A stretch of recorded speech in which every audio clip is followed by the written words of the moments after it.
Ladies and gentlemen, welcome back for the final game of All-Stars 2017. The LMS coming out huge in the last game. They're able to pick themselves up a Game 5 chance, and they are picking blue side to start off. I mean, what way to end All-Stars, but also this is the last competitive game of 2017. And also, you got to look at it, somebody in particular on the LMS side, Bebe. This is his last game before he retires, bringing it to Game 5. Wants to be an all-star of the all-stars. I mean, he's one of the people carrying LMS into this Game 5 here. Great last game from him and great turnaround after stealing the Baron from Karsa's side, and then they win a few team fights, and bam, suddenly Game 5. We aren't ready for this. We're not. I feel what like do we do? 5 hours. How do we get ready? I'm not quite sure. Champion select will happen first. Usually you guys have been pretty good about that, but as we have seen, the game can deliver absolutely anything. A one-sided game for both 1 and 2 for the sides respectively. A very even Game 3. And it's what looked like LPL should have went home with last game's victory. Yeah. But it's coming down to very small plays. Nothing like the first 3 games that happened to this series.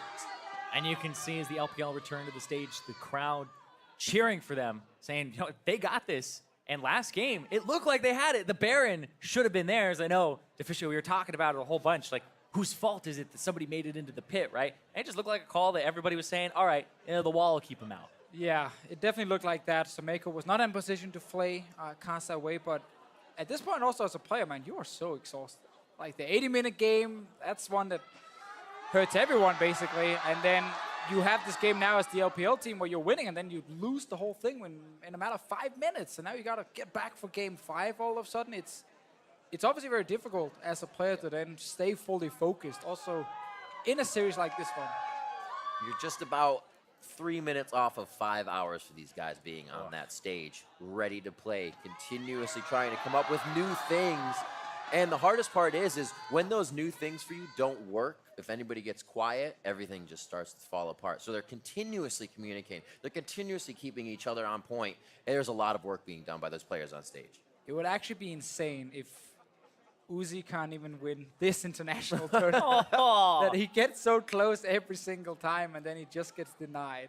I mean, I guess it would be the only thing is the 1v1 tournament ×2. Yeah. That one counts. That's for it. Sure. 5v5 then. He's unable to do it, but it's eluded. Again, he can still win Game 5. He can do it here at All-Stars. They've actually showed pretty good early games now from the LPL side. I like the Varus pick a lot for him. You know, win the bottom side, play around it as well. You don't have to go to other lanes, just play around bot lane. Yeah, they had it down, and then all of a sudden, the Baron and Karsa swooped in like he's been doing all series long in terms of just being able to turn the tides. He has been the difference maker. Regardless of what the score line really shows, he has pulled the LMS out of situations that they should have no business being able to turn around. Oh, right, LPL keeping that away from FoFo as they continuously have to lose ban to that. Zoe, Malzahar, and MF on the other side to start things off as usual. Orange should probably also come in here, so they're kind of forced to take away both Zoe and Orange just based on the strength of the champions at the moment. Unless they want to do something crazy for Game 5, like that. Leaving Orange up. Hey, it's not unheard of. We have seen teams try something crazy, at least for the last game. Although this one is a safe one. Now you're going to try something crazy. You try it early so you can adjust, but here in Game 5, I think you're all-star, baby, man. You gotta try. You're not wrong. It is all-stars. Where's my Heimerdinger? I mean, I know you've been all over that. I mean, that cannon was a letdown until the last 5 minutes of the game. Then it was pretty insane. Yeah. I mean, that was the point, right? I guess. Trying to run and die. Oh, these are the few good ults you needed. Could have been some other picks as well, but nothing all game, and then you win that one team fight. It's like, I did it. So, do you first pick Azir here? Ooh. Seeing as you banned LeBlanc again, and you already banned MF, which is the other first pick choice? Yeah, there's also Ezreal. So it's like Ezreal, Jarvan, and then you also have the Azir. Azir first, most likely, and then that gives over Ezreal, Jarvan. I mean, I feel like, again, when you ban the LeBlanc, you kind of want to grab the Azir. Yeah, and we just saw FoFo. I believe it was a deathless game for him at the end there, where he had a scoreline that even when they were down, he was still doing quite well for himself. So Ezreal should come in here. Bebe, of course, played well with the Ezreal earlier. Uzi, famous Ezreal player himself, should grab it. And I still think Jarvan also should come in with it, but I can understand if you don't take it just because you have Ezreal and you feel like you can can survive against Jarvan specifically, if there's something else you really want to take right now. Very understanding of you, Dad Fish, yeah. Hey, it's late. I understand every decision they make. The curfew, though. 30-minute curfew. No, I'm just kidding. Mlxg now. What would that lock-in be? It is going to be that Jarvan. 7 seconds left, and they don't even use the clock. Ooh. Instant context, instant Jhin, who right. did find himself on the ban list, but not for the past few games, and also no play just yet in this series until now. Yeah. The fact that the Jhin went kind of unpicked throughout this, has been banned once by, I believe, the LMS to make sure that it didn't happen. Yeah, it was actually the LPL in Game 2 who banned it on blue side. The LMS are going to pick this one up and, once again, long range for themselves, help engage. But Karsa, Ooh, I want to see this. I think the Shen is very smart. Was such a power pick in the first game and then been banned away in the second phase and most of the other ones. But grabbing it here means you can still ban away top lane picks if you're afraid of specific matchups. The LMS All-Star team might try and just ban away mid laners, seeing as they have shown the Azir already. Yeah, and this is the first time the LPL will have the Shen on their side. They've been banning it ever since the first game where the LMS had it. And now you can play towards bottom side once again. And now they're throwing bans towards that mid lane, making sure the Kassadin doesn't come in. I mean, they can also still play the Talia if they want, just like the last game. It was actually okay when it came to setting up more plays on bottom side, and especially with Shen, and suddenly it's a 5-man party in the bottom lane. Taking their time. You can see Stake chatting with the team there on your screen. 15 seconds left for this final Phase 2 ban. It is going to be that Talia. All right, creating a Aurelion lot of Soul problems. Time. Ooh. I mean, if you go back to like Vel'Koz or Xerath, maybe, but I feel like you want something a little bit more engaged-like. I mean, there's like still the Syndra. Rise. Syndra, Rise, yeah. Big Rise. Rise probably for semi-global pressure, plus the Shen. And it's a low mobility AD carry, so yeah, being able to lock them down. The Syndra was the other one that threw out there, but yeah, looks like they're going to try to dominate the mid lane. A lot of power and the ability to lock somebody out. Tahm gets through. He has been warming the bench the past few games, and that's one of the perfect things to stop Syndra from unleashing her power on any of your teammates. Denying that kill. We'll see if it happens here.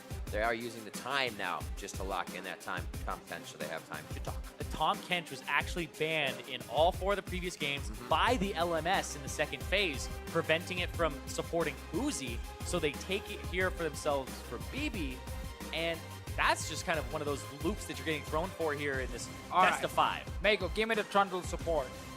Take away the stats from the Maokai. It's amazing even against the Jhin. Free lane against the Tahm Kench. And there's so much value on Trundle here on the LPL side, but if he wants to play a bigger playmaker, that is fair enough. It is game 5, and Meiko is one of the main engaged tools they have on the LPL team. Looked like he was going between Leona and then the Alistar, which is comfort. Helps him dive. He wants to be the playmaker. No one wants to play the Trundle support, even when it actually fits in really well. The Trundle support, you don't get the good part of the Trundle where you get to split push and ignore. Oh no, he's insanely boring to play as support. Like you barely do anything other than pillar and click ult on a You guy. max pillar. It's like it is insanely boring to Bite play. him in the booty. But deals no damage. Right when they run away. That's how you take the damage. But you want to be top lane to do that, so it really hurts. but You want to leave a mark. True. That's true. now LMS have actually a decent tank line with the Maokai. They have the Tahm Kench for protection. The engage would be, once again, up to Ziv. And then they have these guys in the backline who are just going to be looking for hotshot damage. And Karsa's kind of the outlier here for me. I mean, that's true, but on the other side, I like the fact there's some AoE tools against Tahm Kench, because again, if you're pure single target, he just denies all of that.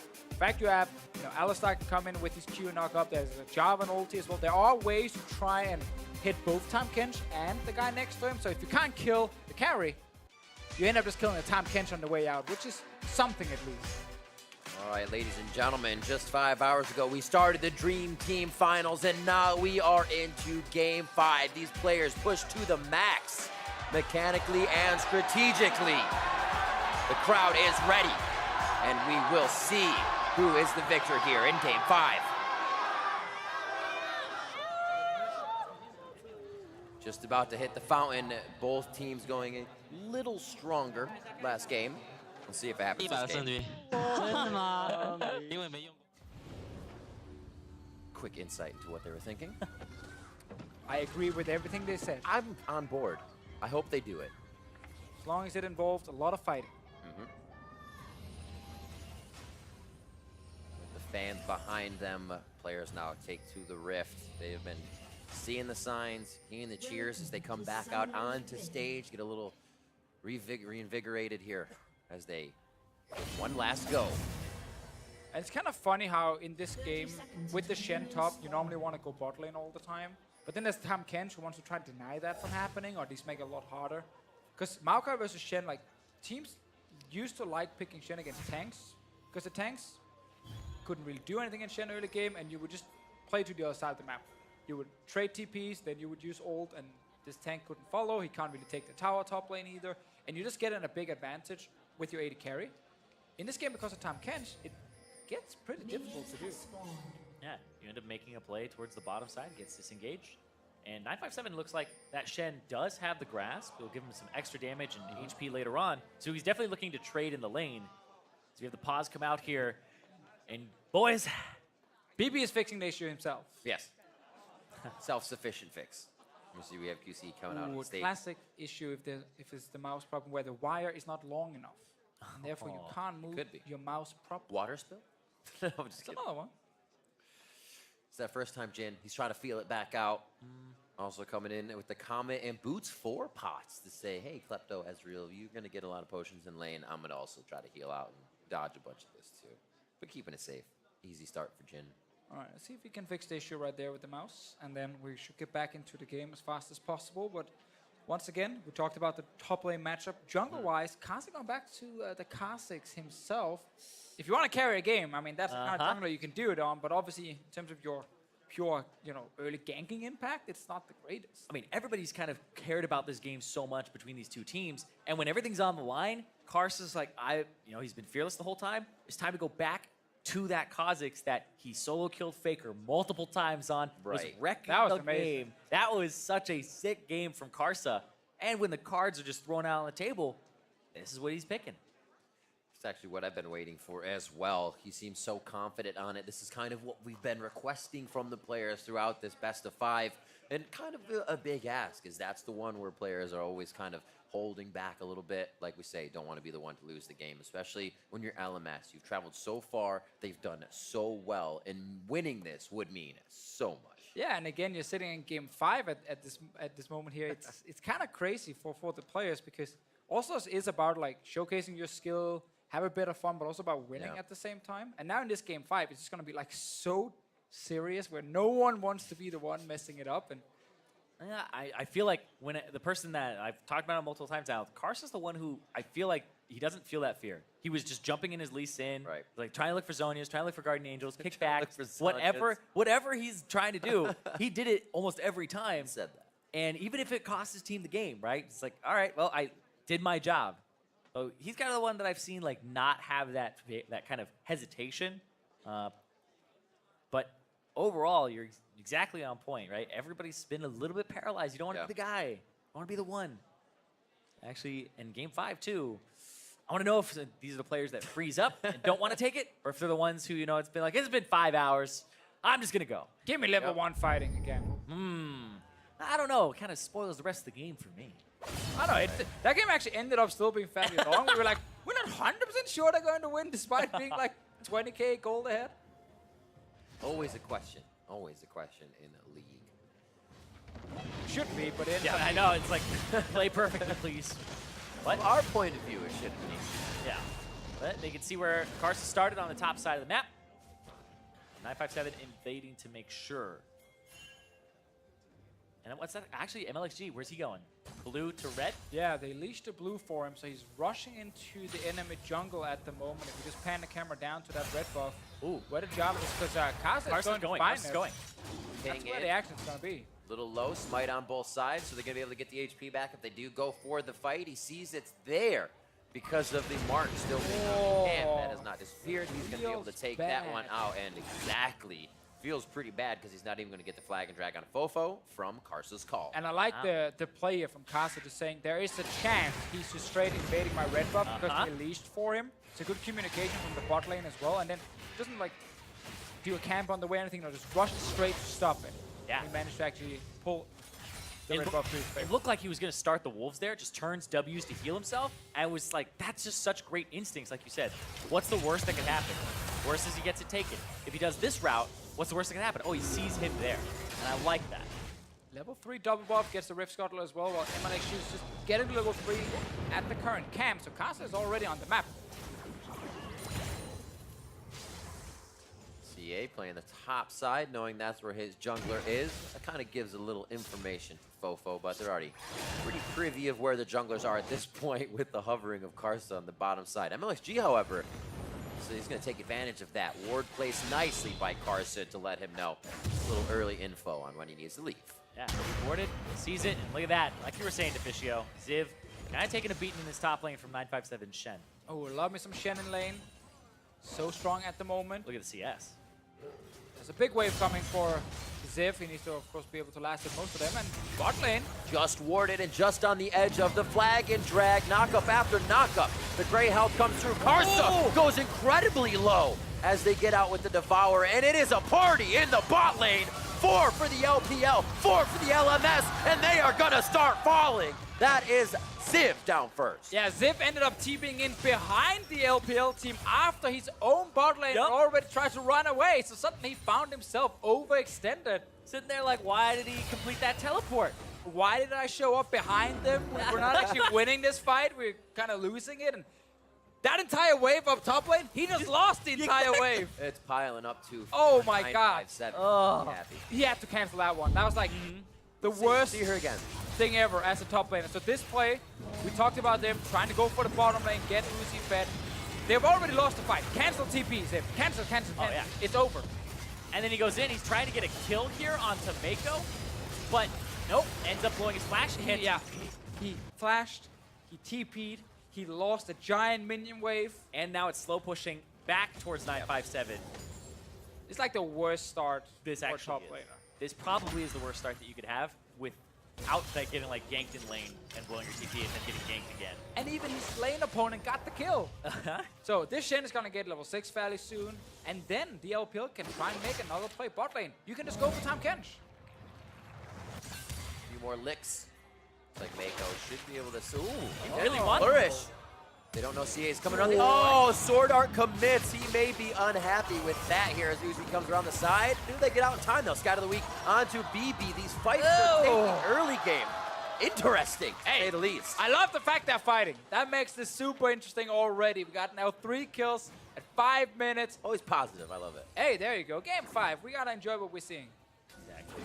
I love that it's the fact that it's a level 5 Syndra just running towards the side where Meiko is. Meiko, it was just baiting him in the whole time. Got a really good cue to delay when SwordArt would actually be able to eat him. Oh, our friend Ziv just went back to Oh, base. no way. Dodges Karsa out. They saw him in a ward. Big Karsa fight. go down. Draw between the mid and the jungle, and now it's FoFo. Oh, he hit 6! Will they be able to get it? Mlxg back in. Flag Wait, why drag did he flash? isn't there. Not paying attention to the cooldowns, but knowing you just went in. They wanted it. They're hungry. Everyone just wants to fight all the time. 957 is going to hit level 6 very soon. We could then see another big play. Meiko is around mid already. SwordArt is actually behind Meiko at the moment. Uh-oh. Awkward? Leg him.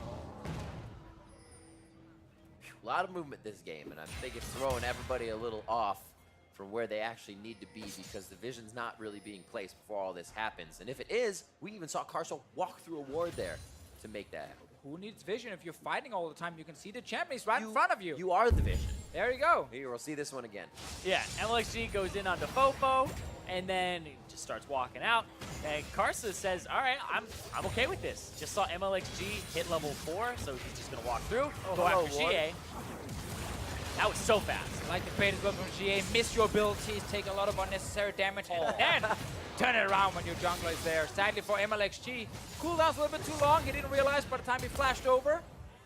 He's like, oh, wait. Just getting inside their head. Why did I do this? Yeah, there was actually another level to that play, too, because Xiye hit level 6 in the middle of that, turns and ulties Karsa after leveling it up, and then FoFo off of the kill barely hits level 6 and then levels up and walls Mlxg away. So they both hit it right then.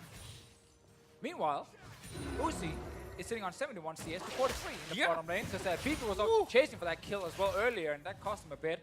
Top lane, 957, level 6, winning on farm as well. So both side lanes are doing just fine for the LPL team. Can they make a play though with the Shen ulti? Is there now. A little pushed up by Ziv. He has to know that he hit the Fog of War just out of that twisted advance range if they do get anything bot side. They push in. Looks like they're going to get some wards down right now. And aggression in just about every lane. Not so much top, but Ziv is, or 957 rather, is winning. And right now it looks like LMS are looking to control the mid lane. Now that Karsa has the level 6 and the cloak. Yeah, it's just control wards. He's going to try to jump in on the flashless mid laner, Syndra here. And just control this side of the map. But you gotta remember that Shen ulti. Jump in, especially on the turret. He's gonna show up, he's gonna turn it around. Meanwhile, bot lane, that Tahm Kench can't really play too aggressive, but can just save Bebe in case anything happens. So right now, as we mentioned much earlier in the game, it can be a little bit hard to make that, you know, bot lane play happen when there's a Tahm Kench, and it does slow down the early game a bit. I almost feel like whatever play does happen, if it includes the top laners, both of their flashes and teleports came back up. So I feel like they just instinctually use it. Oh, I got mine too. I have to be there for my team. Could be a really good play for the LPL if they try to go fast, pull Civ back out of lane. Yeah, but right now, 957 looks like Mlxg sneaking into the bush up top. Looking for something on the Maokai? Or maybe he's suspecting there's a gank coming and he'll counter. Get that minion. Now we can move up. He wants his Grump. There's one taunt, flag and drag, very nicely done, not stacking the CC. Nature's Grasp not going to do too much as the final touches come down inside the Cataclysm. 957 with another kill in the game. We've seen a lot of Jarvans go Cinderhulk. Not this one. Mlxg going for the Warrior, has the challenging smite as well. This is get those kills, start snowballing your lanes. They're all ready to skirmish. Mlxg has been around. He even tried to start on red buff, was pushed off, and then still found a way back to lane to start affecting those as soon as possible. Yeah, and I like this from Mlxg as well, because if you opt into Cinderhulk and you have Tracker's Knife, you can almost never duel this Kha'Zix. This allows you to keep up in pressure with the Kha'Zix and turn ganks and also have enough damage to burst. And if you 1v1 in the jungle, you'd probably win because the challenging smite itself. So, More kills. exactly. That's it. More kills to Fischio. Right there. Karsa was on his own Grump. Wasn't able to assist. Couldn't actually have done anything even if he was there. The Maokai would just been bursting down. Around mid lane, Xiye looking for a stun here onto FoFo, but not landing it. And meanwhile, Uzi's just free farming bot lane because it's a Tahm Kench lane. You can't really punish him. Nice and easy. Even Meiko gets to walk out of lane and then come back, placing the wards. Uzi's like, sure, I can stay at distance. Take a little deadly flourish damage, but he got a little too safe feeling there as Meiko returned to lane as well. So we've been seeing a lot of Iceborne Gauntlet today for Ezreal, mostly to counter things like lethality, but it looks like Trinity Force here for Uzi. What he'd be going for, but he has like a longsword. Got a little bit of every piece of Trinity Force. Or I think it was you who always told me, he's like, you're gonna go back for a buy. Don't just get the mana one. Get health, get something else. But no, he's doing what he has to, keeping himself charged up, stacking the tier, and using that mana right now. We're going to see what the pros want as they make their way through these games. 4-2 as Ocean gets picked up for the LPL. Even better, man. Staying a bit. Yeah, so good for them in this early game. They get the best early Drake they can. They're winning around the jungle matchup. They're winning in the bot lane as well with the Ezreal, who's just going to power farm and get so much extra gold with his runes. It's kind of scary at the moment. Oh, Everyone's that was gonna fight. blind! LPL not in a good spot here. Stand United does come down. Mlxg safe, but he doesn't get Shen in the ultimate, and they are going to be taken down too. MLXG goes down and Karsa in the trade. FoFo trying to run into this. Mana's low for both mid laners as they just go tit for tat, waiting for Meiko to get in range. And oh, this will voyage. Will he be able to get the licks down? Good. Pulverized there for Meiko to get to safety. And SwordArt cannot lock it down. Yes, he's just there to help, wasn't delivering anybody alongside. But that was actually super good from MLXG for the knockup. That was just style points there because Karsa was invisible. I like how he just wanted to force that so bad. Yeah. He just went for him like, I need a fight here. I got Shen ulti. Where was We're this doing game something. 2? Where was this game 3? They needed, well, before 20 minutes, they did this. After 20 minutes, we got to judge them. Let's see. Mlxg wants to fight here. Sadly for him, the Shen is not really in a position to join. Oh my word. That was just Flash. so well played. Not super effective, but very flashy. Yeah, but the Maokai interrupt there prevents the Shen from coming through, and it definitely helps FoFo live afterwards. I mean, he's right in front of everyone. Hello. Yeah. Yes, I mean, Just to be sure. it's All-Stars. Got an old and cute guy. It's All-Stars. If you're looking for that sick team play, boom. We got it there. Mlxg top lane again. Last time this worked really well. Just destroyed Ziv, who's had a rough game so far in the Maokai. Ooh, he learned though. Oh, Placed there's a one ward in more there. forward ward, and you let that wave push in. Oh, it doesn't even matter. Look at that electrocute damage as well as passive from Jarvan. Mlxg a little bit in there. Yeah, something that's actually making Jarvan pretty damn powerful is his W counts towards electrocute charges. But hold on, speaking of powerful, Karsa, stealth, coming out. Oh, there we go. Ooh, less than 100 HP. Oh! Gives the taunt in time. Karsa's able to finish the kill. Looks like he's going to waltz out of this one. Clear path from Ziv and FoFo. Love the sneaky plays here. Karsa just hiding in the jungle, knowing, okay, there's a high chance Mlxg's going to walk back in here. So much burst damage. It's pretty scary when you're playing against the Kha'Zix. He's the new Evelyn. He can be anywhere, and then you have to always watch your screen. I know like people love to look at lanes when they're just jungling and walking around, but instantly on top of you, and you have to react. And Mlxg was on top of it. It's just so much damage. And he's so squishy with his build as well, because he's obviously going for a lot of DPS on this Jarvan here. Karsa gets the red buff as well on the way out. Well, they're going to have that 9-5-7 to be right on his back as they fly into these fights. And he's already had the 2-0-1 lane, so hopefully he can be a little bit tankier than Mlxg would obviously be coming into these fights. FoFo picks up blue buff as they transition that one over. It looks like Xiye is going to get himself a back here. Get some items and just head back to lane with vision, really. And he's make sure they keep it safe. And he's been doing well for himself with the Mrellonomicon, the 3 kills, and the mid lane focus that's coming through. Keeping even with FoFo here. And FoFo has been having a fantastic series even when behind. Great tournament. We're even looking at like the rise, right? From the 80-minute game. Still very relevant at all stages of it. And like you said, a great tournament. Yeah, I would definitely say Karsa and FoFo has been the 2 best performing members overall from the LMS team here. And obviously for FoFo, played at Rift Rivals, got to show himself a little bit, and now he had All-Star to the international audience. And it's important to leave a great first impression, or second impression in this case, because of Rift Rivals. Yeah, a lot of Western audiences really do take a look at the Rift Rivals overseas. They're watching the NAEU one. You know, everybody saw that one. Oh, I didn't watch that one. I don't remember what happened. Erase the brain. Reset. But yeah, I totally get you on that. But like we've been saying, FoFo, he's been a standout performer. And I feel like after All-Stars, a lot of people are going to be looking at him. Definitely made some new fans.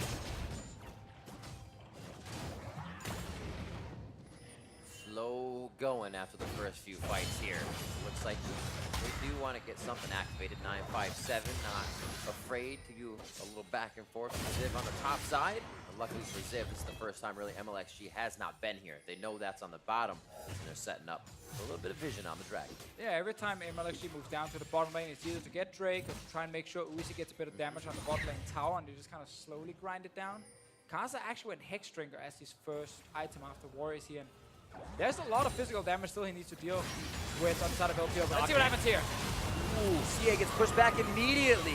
And Mlxg isn't in range the whole time. Tries to go for the FoFo kill. Gets the Cataclysm. There's the Stand United. That's going to be Karsa going down as well.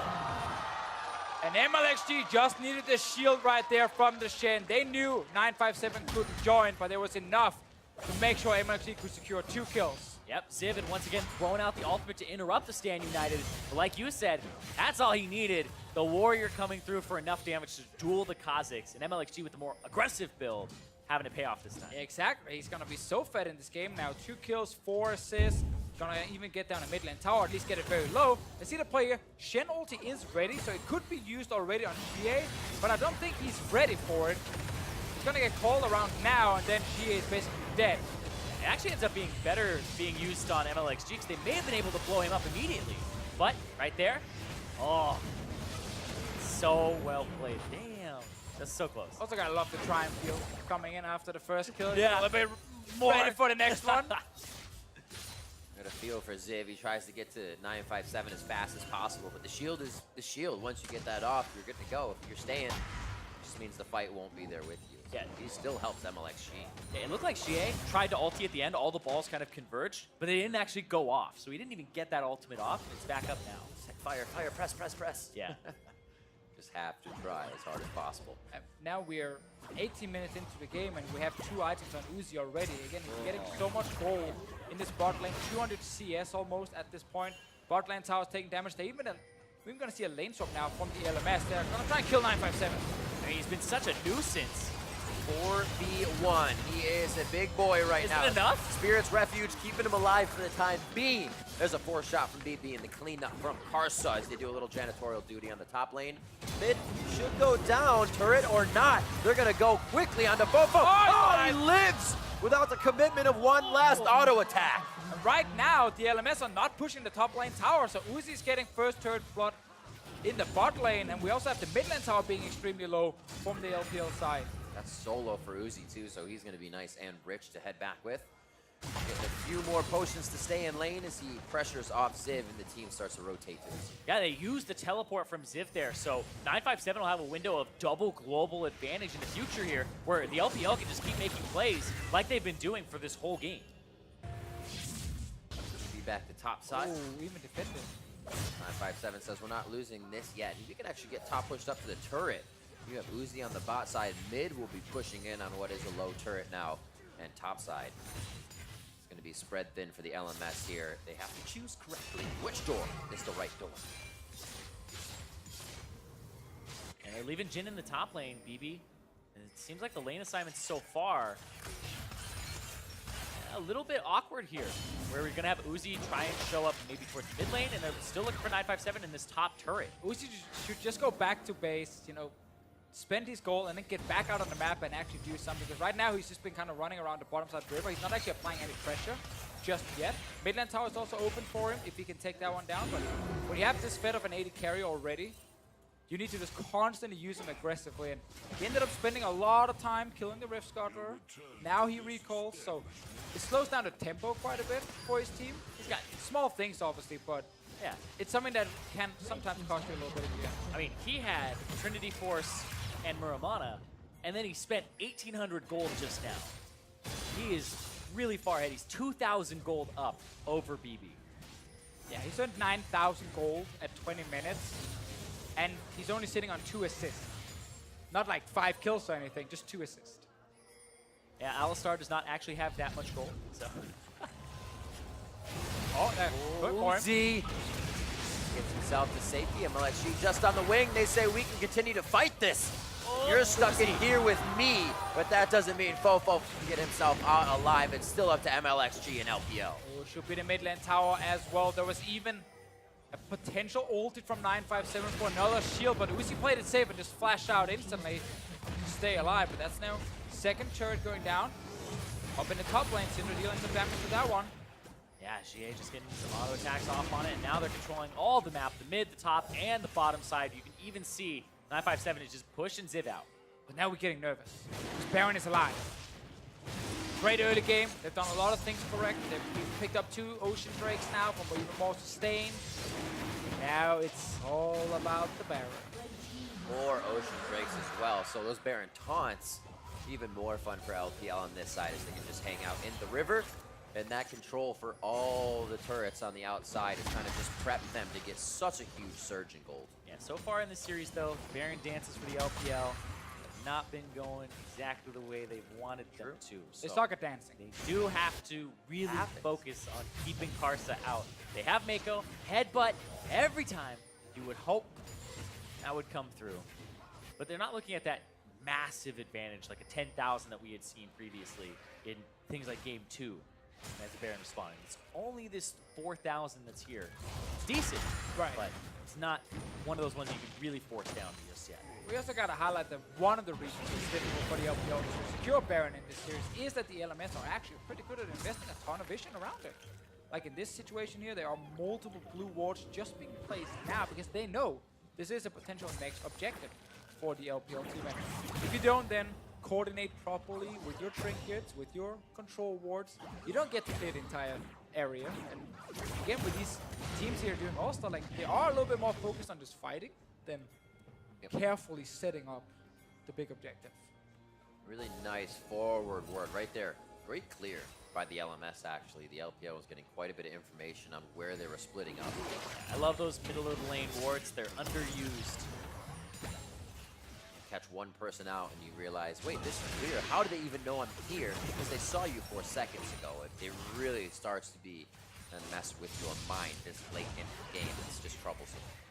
Preventing that, the LMS moves up nice and clean and continues to protect the wards they're placing. Yeah, now they're looking at that top turret.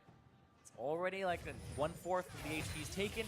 So Uzi will press up here. They've swapped the map. There's no dragon to take. Woo. They gotta control this top side.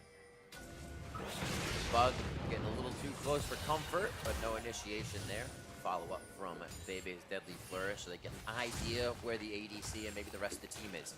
As the LPL sticks together and heads towards mid lane. It looked like Ziv roaming over, giving up the bottom lane just now, probably engaged from the side. Good hit for Meiko. Yet they see Ziv on the outside. Everything's been happening to Meiko at this point. That means the LPL is more than happy to fight and devour onto Ziv as well. And the defense starts to come out in full force for the LMS. Oh! But now they start to turn and kite the fight. Karsa low. Karsa to the back line. Lives for a moment, but then goes down to the auto attack of Uzi. Locked and loaded. The LPL move forward to the turret. Yeah, that ends up being a 1-for-1, but both the junglers are down now. So it's so hard to actually do an objective. But the LPL, they slightly come out on top in terms of pressure here. But the Shen ultimate's down. They're like, forget the Baron dance, just force a fight. They see the Tahm Kench and said, it's good enough. Go for that guy just to start something. Ended up being pretty risky. Uzi was caught as well right there. Looked like he was about to go down. I thought they saw Ziv coming up too. I think they literally just wanted to fight. They're like, that's the Tahm Kench. Start it. They will come to us. We take the 5-on-5. If you start it, they will come. So there's the ping on Ziv. Yep. Yeah, Ziv just kills the zombie ward in the meantime. And then he goes in. Looks like they want him. Uzi gets the ultimate on him at 957. Goes in, but Meiko with the flash. And it looked like the auto for the stun there. Yeah, definitely got the stun off, but then the Tahm Kench denied that one. And in the end, because you're forcing the fight so hard, you end up not getting the proper setup for yourself. And like you're using a lot on the wrong targets, and that's why it's just a 1-for-1. But again, it shows that they're like, whenever someone is in front of us, engage. And that's what we need to see from these guys to keep forcing fights with this extremely fed AD carry. Uzi's on 3.5 items at 25 minutes. As I say, the other person, Bebe, just has 2.5 right now. And we're looking at a lot of gold from the Kleptoman.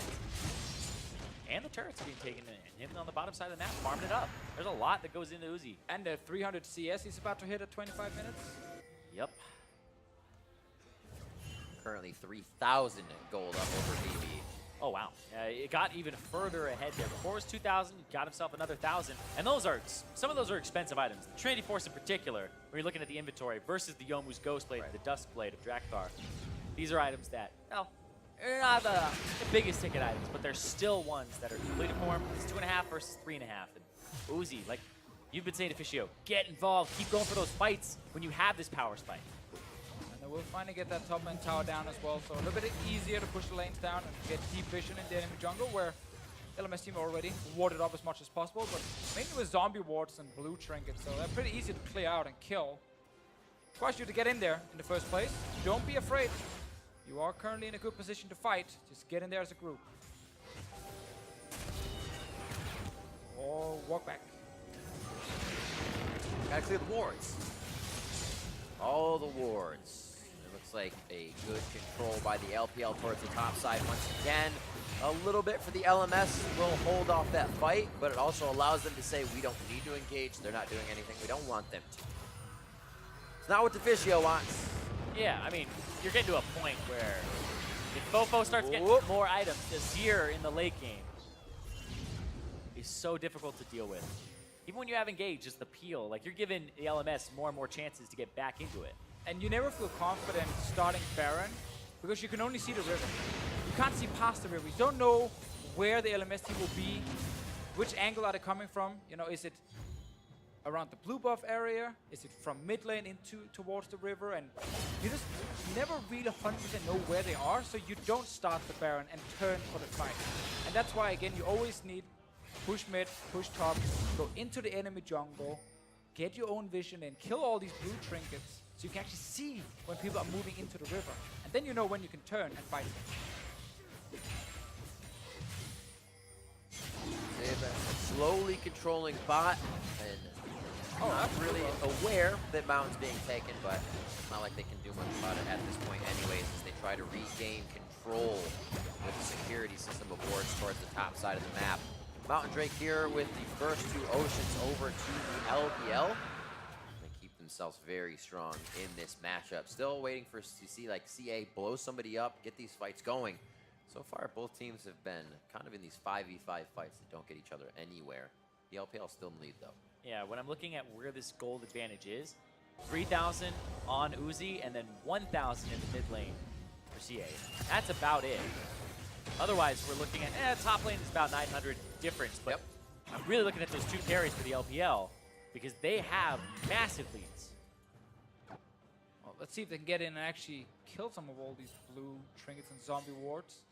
Zombie ward is so strong. There's only 1 control ward in the inventory of Meiko because he just placed 2 of them. So there's only 3 on the map from the LPL team. They are sneaking in behind. I like this play here. They got a few wards in the enemy jungle, as we talked about. Meiko can see what's happening. Takes so much damage here. If they actually walk up, Mlxg would be a free pick. But Meiko can Down, go. Oh, no, it's down. Could be able to get out the backside. Karsa doesn't want it, but wait, they look to be going for the fight. Ziv cannot teleport in, and that might have been the catch they were looking for, as they now get the empowered back. But there we go. We got some wards placed actually in the entrance of the LMS jungle, so Meiko could feel confident that he could actually see people show up. He could zone them away, and then you can go for a play like the one we just saw here, and it worked. So they secure Baron. 29 minutes into the game, they got 3 Drakes already. Uzi sitting on the 4 items at the moment, ready to just kill whoever's in front of him, and it should be a good push for the LPL team. Yeah, and it was really interesting. They didn't use the blast cone in the back. It actually had a ward by it, so if they had done that, LMS would have seen it. But it's Uzi just going over the wall, as well as Mlxg after clearing the vision. And it was a fast Baron.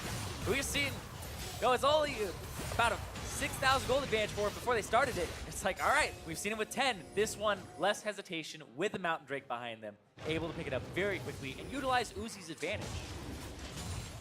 See how LPL can start to do the split push now. 957 with that Titanic on the side lane. Can get himself in with the ultimate, so he's going to have to pull somebody away. And looks like they get Ziv for a moment. He doesn't expect Uzi to be there in what would have been a split push, but LPL is all over the place currently. They have that Baron buff. They can go ahead and engage. Knock up, pop up. Who's going down first? There goes the Nature's Grasp, as nobody's really able to follow through just yet. FoFo is going to be able to stand shoulder tall at attention on the base stairs, and not much closer gets the LPL. A lot have to base here, and there goes the wave clear. And they get some more here. Just gotta hit that tower here. It's not about the poke at the moment, it's about killing the inhib turret. That's what you were talking about, Deficio. You expect the first Baron to be for an inhibitor turret, crack the base, get the inhib. Working in this game. Oh, Uzi even eating forward there. We need Uzi to get in, just hit the inhib. Yeah. Poke, not that important at the moment. Just hit it and get out. And he wants to win, he wants this. Ziv very, very close to going down. He says, I can get out with this twisted advance. Resets himself to be with the team 5 strong on the left side, goal side to that Nexus. And this is when they might be able to fire back. Really just buying a bit of time, as you can see how hesitant they are to continue the engage. We'll get some damage on that top lane turret as well with the big minion wave. Throwing SwordArt, helping him out. That's the rotation. So this time around, the LPL team early in the game got the Baron, got the bot lane inhib. Can now go for mid and top lane as well. Again, keep utilizing the huge advantage on your AD carry. They got the Baron without having to get a kill first either. They didn't have No, to go down in the dirt. It's that macro play where they were able to take out the vision and do it. We said for the game 5 tonight, okay guys, we fooled around enough hit around the this Baron. strat. Let's just secure the Baron properly. What they think we'll do is look for a dirt fight, but instead, we'll actually do the Baron. Game 5 mind games. But still, getting quite the advantage for themselves with this last wave of Baron that they'll have as they push this turret.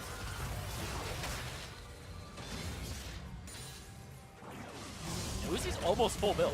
Hit onto Ziv. Do they really want to put that much damage onto him? Nature's Grass goes down. SwordArt looking for somebody he might be able to devour here on this dinner setup, but it looks like the plate's not getting clean just yet. Mlxg down, but the Guardian Angel to come back up. 957 and Bass brother Meiko on the front line to keep him protected. Uzi trying to stay alive, gets himself back and forth as they are trying to dance around the curtain call, and it has been called for Meiko. Ziv is also down, but the chase is on. Karsa throws down the ultimate, but has to stop as the team cannot follow. That was so close for so many members of the LPL, but they still walk away with Uzi still alive. The Baron is done, and they gotta reset. See it again. What happens here? Yeah, Mlxg dives in, but then FoFo knocks him back. They almost obliterate him, and his GA goes off. And then they almost snipe Uzi out, and he's forced to flash. That's really the point that I'm looking for here. You'll see Mlxg, man possessed, decides flash, flag, and drag. Gets bonked out. GA, and now they're all in the back. The flash away from Bebe and FoFo. And then Uzi rooted and almost sniped out here. Oh! That was a good one. Uzi stays alive, but again, flash down for the next fight. We'll see if that actually ends up doing anything. There is a Drake spawning in 5 seconds. Not the one you want at the moment, but you take what you can get, so your Elder Drake gets even better. Yeah. So FoFo trying to get back in the game here. Yeah, if it goes to 7 Barons and 4 Elder Dragons again, you really wish that you had more of those Elemental Drakes, regardless of which ones they were. The LPL got 2 Elder Dragons. No Drakes to kind of empower it. This time they'll be much better with 4. At this point, we're ready for anything. It can be 12 Elder Drakes and 15 Barons. About a 2-hour game this year. Hey, could happen. We never know. For now, though, I'm feeling pretty confident the LPL can take the advantage and try and push down, at least get another inhib. I won't really call it the game just yet, because FoFo is going to try his best to make sure this game is not over. He's been doing that with the whole series constantly. Saw in that last team fight how much damage he was dealing. This is Azir with the 3 items, almost at that 4 here, doing so much damage. They cannot really approach LPL outside the base. But that's what we're talking about. That's when FoFo can actually be quite strong when everybody's choked into that stairwell of getting into the base. Now, Super Minion's making it by for now. That inhibitor 3/4 away of coming back up. It'll be up soon. It's also things like, you know, you have this wave pushing bot lane, and we don't actually get to see if the LPL team want to hard commit for anything, because they push 1 tower, then they go into the jungle, they kill a camp or 2, some of them are recalling, like, okay, so it's a full reset again. Gives a bit more time for someone like FoFo to push out a few more waves. That ends up being a couple hundred gold every single time, and he gets closer and closer to his 5 items, and then we might end up in the same late game situation we saw earlier in the series, where gold doesn't matter. Everyone is almost stacked out on items, and Baron is going to be the next big one. That's why the LPL can just reset the whole thing. They have control wards on Meiko, and 1 on 957, so again, it's not a lot. And there's a lot of blue wards now being placed by the LMS to figure out what's happened. And it looks like that bottom inhibitor is very close to respawning here. No more super minions, as the Rift Lady says it too. Big thing, though, is Civ is actually on the top side. He needs to go down bot lane and there, so in case anything is happening, he can TP in with the Shen. I like the sneak behind again. Yeah. Meiko is once again just outside the Baron pick. Down to half. Looks like it is going to be enough time. Karsa's Oh, ready. no! Karsa takes Every it. And the single LPL will have to retreat. They have to retreat. It's SwordArt trying to get onto Meiko right now. Oh Uzi, 999 damage to the kisser. As Meiko's going to be the next one going down. It's already so top side. Xiye says, I'm out of here. 957 trying to do something on the other side of the map. It is all over the place. Unbelievable. He can't keep getting away with it. I swear, every time you feel like it's going to be the one where he can't get in. Again, he gets in, and they still deal damage to it, and they panic. Boom, Karsa stealing it again. Absolutely amazing. The LMS now putting some final touches on the mid turrets, but they bring this game almost back to even. The LPL still has a bit of time to lose, but how much will they lose with this baroned up LMS? Oh, they lost a lot already. Yep. Man, we have to see where Karsa came from, because Meiko is outside the pit to zone. His one job is zone the enemy jungler. But he can't see him. No, but Karsa walked by a ward before he even entered the river. But you can't stop the Kazakhs there. Nothing reveals him except True Sight. Stop him much earlier, before he gets in there. Way earlier. You see him at the entrance to the river. Headbutt him. Woo. Well, that was like Flash on him before he gets in range to use his ulti to get near the Baron where you can't stop him. the only thing that could possibly save the LMS has happened so many times today. It's no longer just luck. You called it luck, official. No, I said skill and luck. Now it's just Cataclysm hits. He's gonna get the Dragon Strike coming out. They actually want this so much. 957. They gotta kill him. Flash is there. They take him down. One Baron down, but the team still has it on the other sides of the map as they begin to push down that bottom wave. This is the angry force. They're just pushing down. They Oh, forced my the word. kill on Karsa. They're forcing down the turret. They don't even have a damn minion wave. And the LPL's like, not today. They don't want to lose. Not today, indeed. Quickly getting out of that one. Do they want back in? Knocked up, popped up. Ziv needs to get himself back to safety as SwordArt helps with that. FoFo, soldiers in attention at the beginning of the fight, and 957 has to get out. They have to leave Meiko. He's almost just dead to rights, and the rest of the team tries to get themselves to safety. Bot lane is pushing, so they have to react now on the side of LPL. Well, they got that mid lane inhib, and they also made sure the LMS team couldn't push anymore with the Baron buff, at least for now. But look at this here. 4 members rushing straight for that mid lane turret. And it looks like they were defending bot side there for the 4 LPL. members just went bot lane. All right. Just minions. They get a cannon minion to push here too. Bebe is going to try to deal damage to this turret. Chunks it out to half. They got to be careful. They saw Karsa clearing minions on the other side of the map, but wait, almost taking down 957, the tankiest member. Looking pretty squishy right now. On the other side, Mlxg tries to stop the inhibitor from going down. Yeah, but with Meiko down, who's the easiest form of engage here, besides Mlxg trying to get in. Uzi, though, he's out of position. Tries to 1v1 Karsa? Karsa. Uzi gets himself to safety. The deadly flourish almost takes him down. Whoa! Back and forth. Locket FoFo comes out, shields come out. Mlxg lives. SwordArt gets FoFo back on the swoopy dude. Gets himself to safety. Ziv now gonna go down as he overstays his welcome.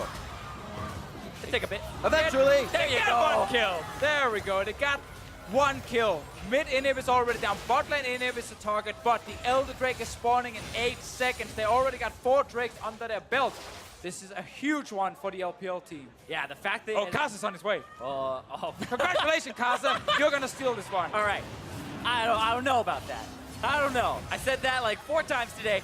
Are they going to just say, all right, throw yourself at him. Meiko, is he going to take your advice? Stop him way earlier? No, Karsa's giving up. There you go. All right. That's why he doesn't steal.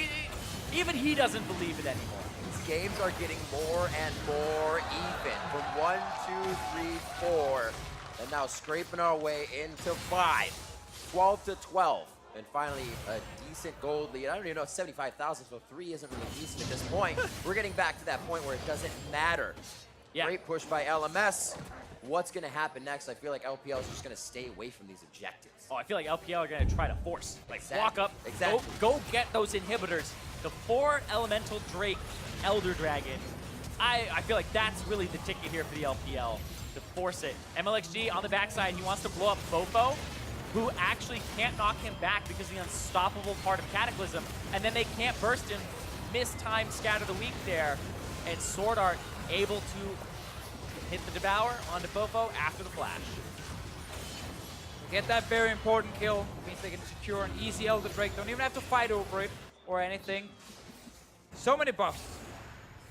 Bot lane inhib is wide open. They can just go and grab it. LMS should not try and fight them when they're this strong. Minute and 30 left on that Baron. They're going to head towards the bottom side of the map. Just enough vision to know if they need to go back, but LMS leaving their base would mean game. So it's all about the defense from them, finding out if FoFo or Karsa can get one of their targets. Yeah, and even LMS trying to take a fight and then losing it because of the Elder Drake will also mean game, because we are looking right at that Nexus. It's so close right now. There's going to be super minions coming from the mid lane. Oh man, All-Stars has been insane. The finals has been insane.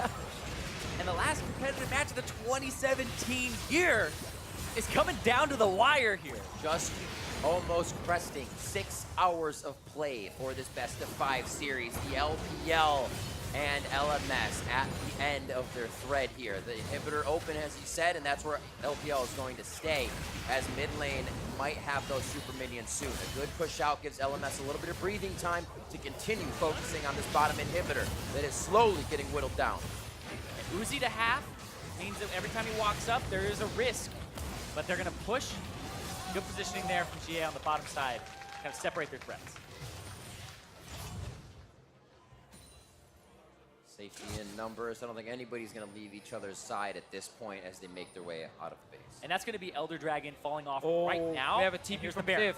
He's coming in behind them. This could be the hit. It's right in the middle of the wave. They Oh, saw it it's a coming. flurry on His Uzi. target is going to be the Uzi. Deadly Flourish after. They're right onto him. The Taking shield. him out could be the game. Instant death going in possibly for Karsa. He's going to come back up. Save on the backside now. Facing Uzi. Mlxg comes back up. FoFo goes down. 957 picks up the kill. Mlxg back on his feet as well. They're looking for the fight. A huge pulverize from Meiko on the back line.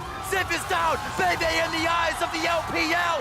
And he will also go down. LPL is on their feet. The fans are on their feet as the LPL will look for the Nexus. Uzi lives, the whole team rallies around to protect him, and they raise the puppy to Fischio. They did it, and the strategy pays off with the protection. Coming in a 6-hour best of 5 series. The players stretching their mentality, stretching the strategy. And the LPL All-Stars will be your 2017 Dream Team champion.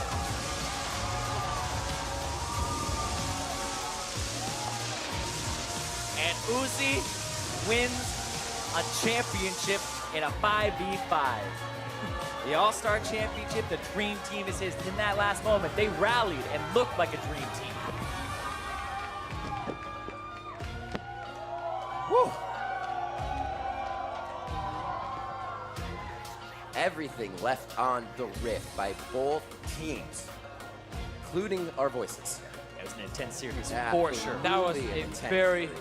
back and forth series where This was supposed to be All-Stars. there were so many big moments though from both teams' side. That last team fight was amazing, and the LPL team ends up winning the series. I was not expecting this game to be that competitive, that close, and have all 10 players really putting their hearts on the rift and playing like everything's on the line.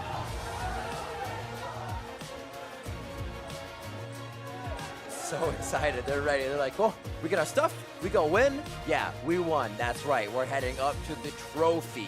Yep. As the 2017 All-Star Dream Team. Who would have thought the LPL and the LMS coming out so strong in this event? Oh, they give it to Uzi.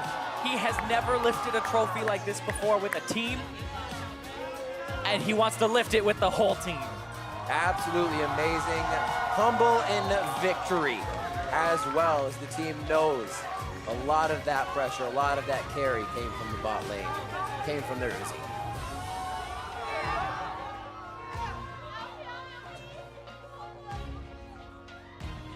Very well deserved as well by the LPL crew. Coming out strong, doing everything they could. And doing it in pretty strong fashion all the way throughout, really only kind of stubbing their toes here in this best of 5. Yeah, so they end up winning the best of 5. Yeah, they did. They won the 1v1 as well, with Uzi being the champion, and the boot camp before the event paid off for the LPL team. Came in with a very clear goal of winning the entire thing, and they did.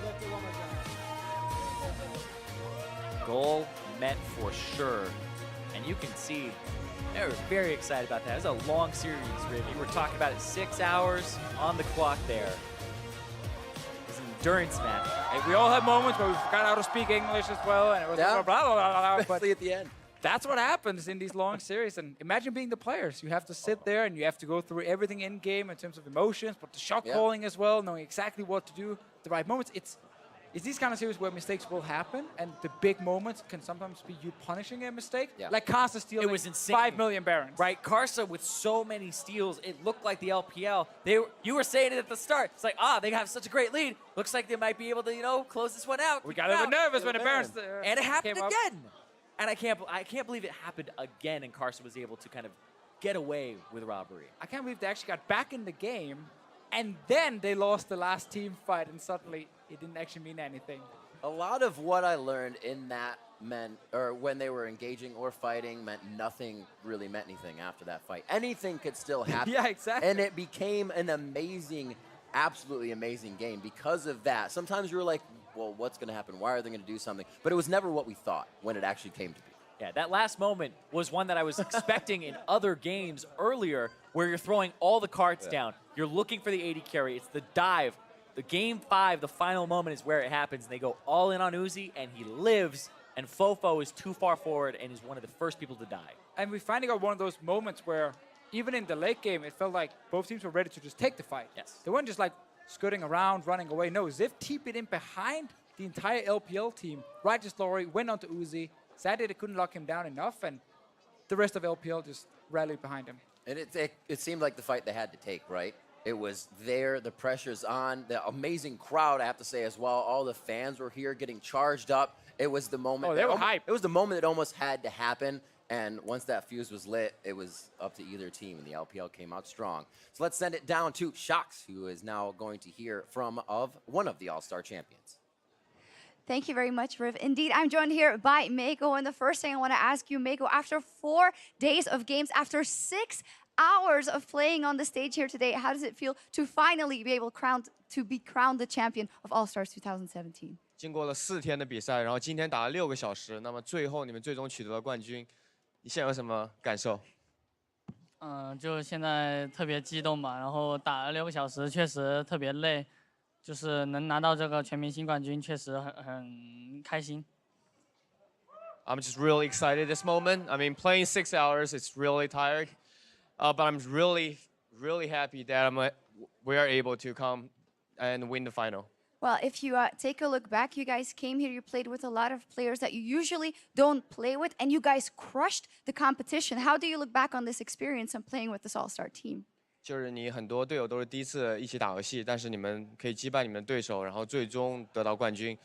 现在你回过来看，你觉得这是一段什么样的经历？就是一段很难忘的经历吧。我们5个队员都没有配合很久，但我们就是凭借个人实力还有团队就慢慢的磨合，我觉得我们都打得很好。So this is definitely a memorable moment for me, memorable experience for me. We haven't been playing together for that long, but I think everyone on the team played really well. Well, a memorable moment for you guys, but also for all the fans. So many LPL fans were in the studio for 4 days cheering you guys on like crazy. Is there anything you'd like to say to all of them and to all the LPL fans around the world? 就过去4天一直都有很多 LPL 粉丝在这里为你们加油。那么你有什么想对这些一直支持你的粉丝说的？就感谢一直来这边看我们比赛的粉丝，然后你们真的很热情，就像是来到这边自己的主场一样。就谢谢大家。Thank everyone for coming out here. You guys are really passionate and make this place like our home court. So huge thanks to everyone here. All right, fantastic. Guys, one more time for your All-Stars 2017 5v5 champions, the LPL.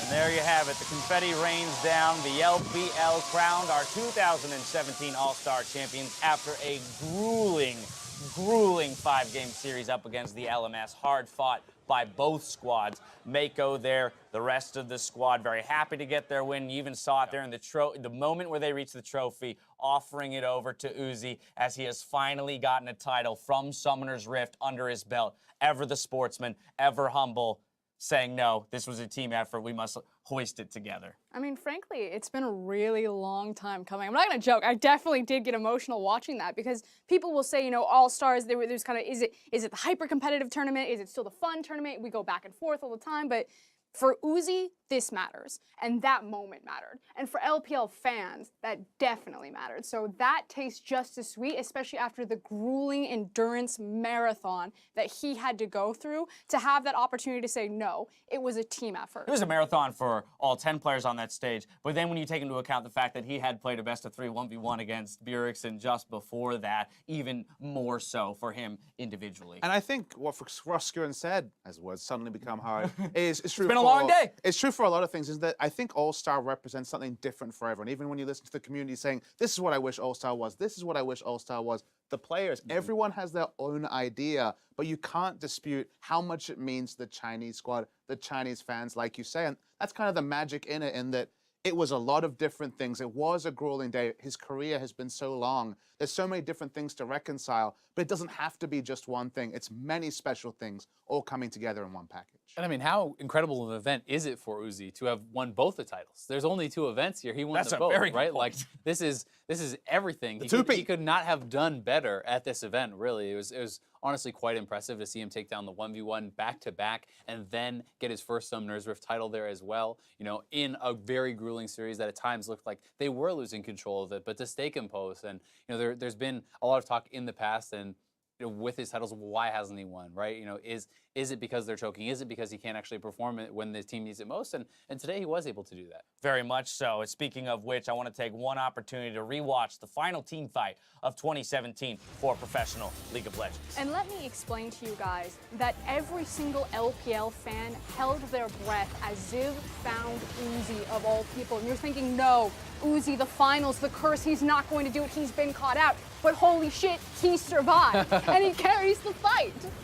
Yeah, it was honestly incredible to see the whole team rallying around Uzi, instant Shen ultimate, Alistar coming to peel, everyone coming in to keep their AD carry alive, their star player alive, to really carry through the rest of the fight. And it had to be such a euphoric moment for Uzi when he realized he is going to survive and they are going to win the fight in the game. And even just watching it, like the metaphors and illusions you can make about his career, about what it means, about who the MVP was, and how everyone crowded around him just being shown there, I'm sure that the creative writing pieces about it will be just as fantastic because it means a lot for him in particular. One of the true legends, maybe next to Faker, the most well-known League of Legends player in the world, finally getting an achievement to start. And the best thing is, it whets his appetite. This is not the end for Uzi. This is just another new beginning for him. And it's going to be all about MSI Worlds for Uzi next year. Without a doubt. Now, the Rift was packed with playmakers, but one player in particular really shined in this series, which is why we're naming Meiko the All-Star Finals MVP. I know we've been talking about Uzi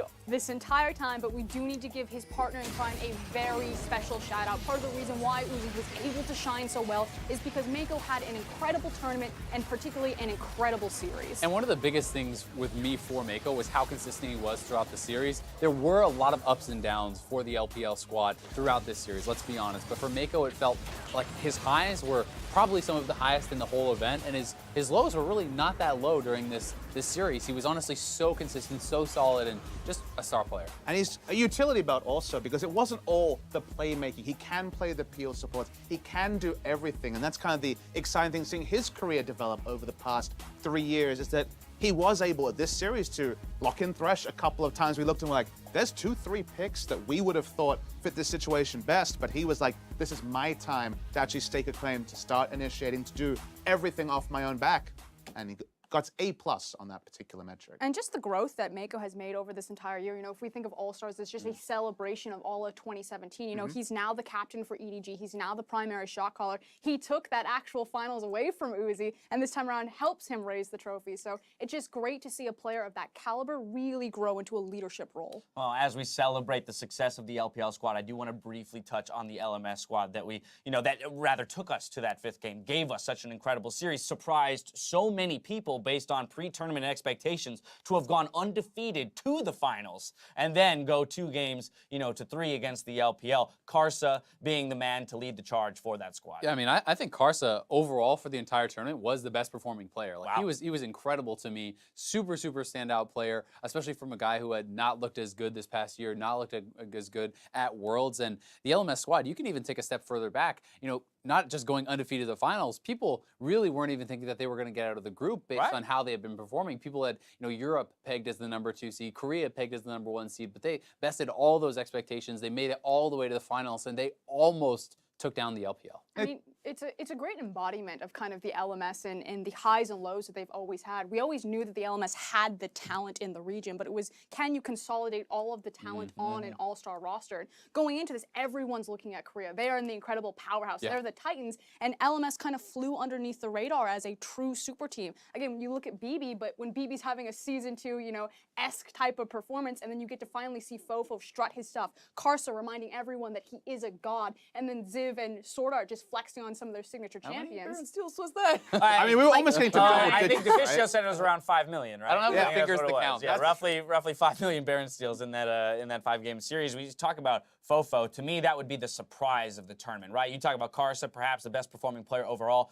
FoFo is the guy that I'm walking away with going, this is someone who's on my radar now. I'm looking at 2018. I'm curious to see what he's going to accomplish. And even if you look a bit more granular on FoFo, he's on this previously Taipei Assassins, now J-Team lineup that hasn't made finals, that has done very well in the regular season, then disappointed a couple of times. This was a best-of-5 final where he didn't bring up the strongest performance. He had some big mistakes. The tournament as a whole, definitely great. The final was one of his first big best-of-5s, right? And he will learn from this. His star is born, and the LMS have this weird scenario where they come in and every second tournament, they're head turners. They are this big team that can show you both individual stars and in this tournament, surprising synergy we didn't know existed. So I love the fact that they can do that. There are stars here like Karsa who seem to be destined to go on to maybe the LPL. Maybe he's on the LPL All-Stars next year. So it's really cool to see stars, but also a team performance from LMS. Karsa, a playmaker without a doubt, but from the Pantheon dives to the Annies in the top lane, All-Star 2017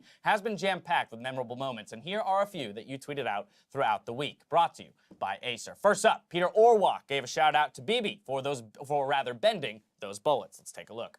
There's one on the way out for Bebe. That's a double. He sends out the... Everyone's so squishy! Not dodging everything. Frozen gets tagged with 3 and 4. The bullet curves. It's a quadra kill for Bebe. Frozen's able to escape with 14. They want the penta. They're looking for it. Penta kill for Bebe. 哇，好准哦！再一年，你女友好幸福哦。Penta 吗 ？Penta 吗？我要12。哎，给个 Penta， 给个 Penta。耶！好猛啊！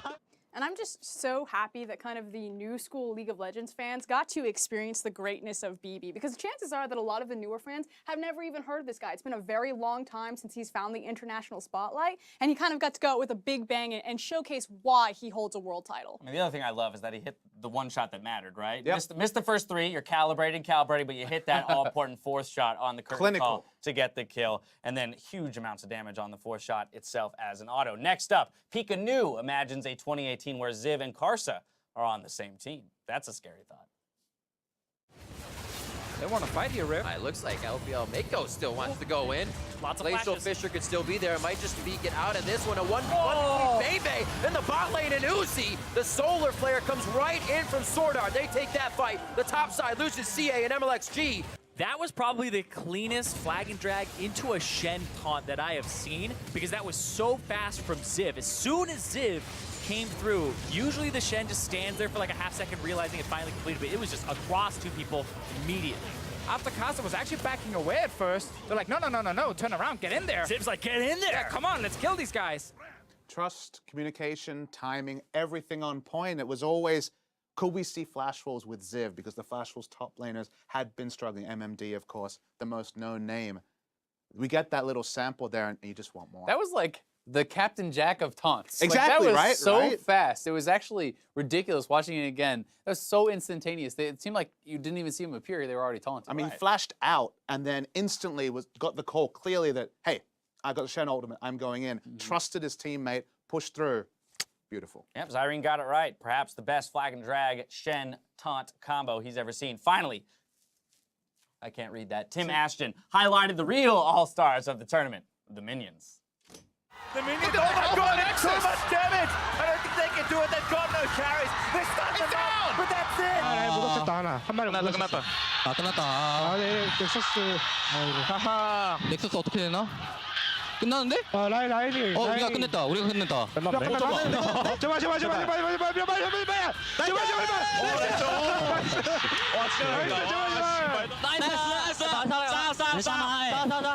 能杀掉吗？回家，我跟你说，要一起回，人手，没了一波了。Q 起来，来推兄弟，来推。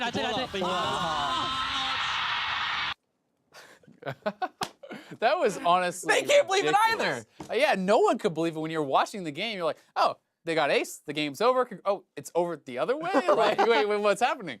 Honestly baffling. Pretty sure it's the only competitive game that's ended in an ace for one side, losing to the other. Didn't ace the minions in that moment. But hey, I feel like did not ace the minions. The minions are the one thing that are the constant in League of Legends. Well, with that, we put a capper on not only All-Stars, but competitive League of Legends for 2017. We kick off the new year, the week of January 15th, as all the regional leagues launch their new seasons in the days following. So mark your calendars and keep your eyes peeled for those regional leagues.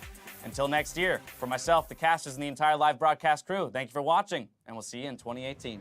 Good night.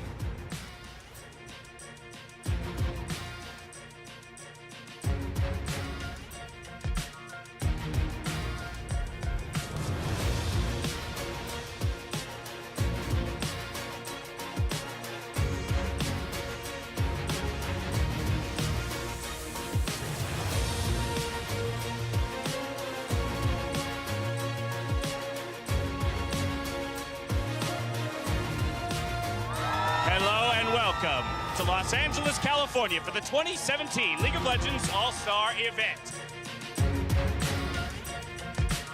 The Korean team's looking for blood on this one. Ambition goes through. That's not a dog jam, baby. First blood over to EU. They want the penta. They're looking for it. Pentakill for Bebe. What's his time down? There's a deadly flourish. Double kill for Sneaky. He's going in. Baron's flashed away from Sneaky. That's a triple. That's a quadra. Oh my God, Sneaky. That was insane. That's it. Root locks down Juve. LMS may have done it. Nice. Yeah. Well, welcome back to the All-Stars 2017 for the kickoff of our 1v1 tournament. They're going to go in for the mano. An exhaust down, a barrier pop of a, but Faker will get the final say. Waiting again. Do anything. Yep, chilling out. Soldier do it. Oh, it's a loss. Oh my God, Jisoo. Tell me what it says. It says, I love Aphromoo. Aphromoo plus Lulu. Let's go! It's going to be Yanko's already dropped off the face here. The second one goes down as Ignor. 2 for 0 so far. The third going to drop as well. That's goodbye to Reckless. That's goodbye to PoE. So as standing alone, LMS 3-0. Top in the group. Beautiful play from them. Mlxg is everywhere. His rift is the spicy hot pot. China taking down Brazil, a 3-0 finish. Korean All-Stars are able to deliver the damage back to Turkey. A 25-minute steamroll from the LCK Superstars. If he hits this one, he'll win. There's no mana, Meiko. Oh, big with the minions. He's got to go. Oh, he's so low. That's 100. Do not flash away when you are silent. Oh, he got him. This family is so cute. LMS taking on Southeast Asia in the GPL. Go ham or go home. Solar Flare comes down and GPL are running for their lives. Oh my God, that ultimate. Bullet time destroys the GPL. Welcome to the finals, LMS. And that should be it. Kube is going to fall, and that's an ace. Someone needs to answer these minions. Minions going back 957 and Meiko forced. They might just win it. The minions, oh my God, so much damage. I don't think they can do it. They've got no carries. They start them down, but that's it. Everybody dead, and the game goes to Korea. Faker tag up as well, flashes and dies. And a win here cements a brothers' war in the final of the 2017 All-Star. We're kicking off the 1-versus-1 semi-final. There's your stun barrier. He do it. First blood to Bjergsen. I think the barrier. He's got the summoner spells. He gets first blood. He gets the the exhaust, but will be first blooded by Uzi. You're either going to have the defending champion keeping the belt, or you're going to have the guy who got it 2 years ago snatching the belt back. 我肯定是会希望我自己会拿到2个 solo 冠军，因为而且是连续的，而且是没有人做到的。I'm back to regain my title.